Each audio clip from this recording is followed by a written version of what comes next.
Were there divisions in gay rights movements after Stonewall? Imagine a time when a single event sparked a wave of activism that changed history. That event was the Stonewall Uprising in 1969. It ignited a new era for gay rights. But as the movement grew, so did disagreements and splits. Right after Stonewall, many groups formed to fight for different goals. The Gay Liberation Front, for example, wanted to challenge all social norms, including gender roles and sexuality. They believed in total societal change. But not everyone agreed on how to get there. Some groups wanted a more focused approach. One big division was between gay men and lesbians. Many gay male activists didn't pay enough attention to women's issues. This led lesbian groups to form their own organizations.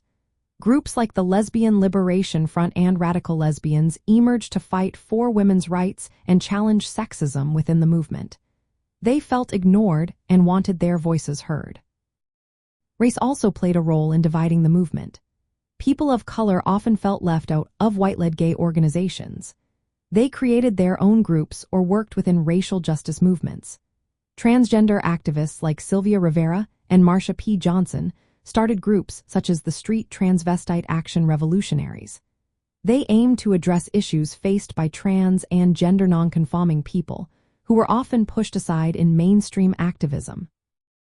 Ideological differences added to the splits. Some groups, like the Gay Liberation Front, aimed to challenge all social institutions and norms. Others focused on legal rights, like fighting for marriage equality or anti-discrimination laws. These differing visions sometimes caused disagreements about priorities and strategies. Looking back at the 1960s and early 70s, the energy was lively and full of hope. But it was also a time of conflict. Different voices wanted to lead and shape the movement. These disagreements were part of the process of figuring out how to fight for equality.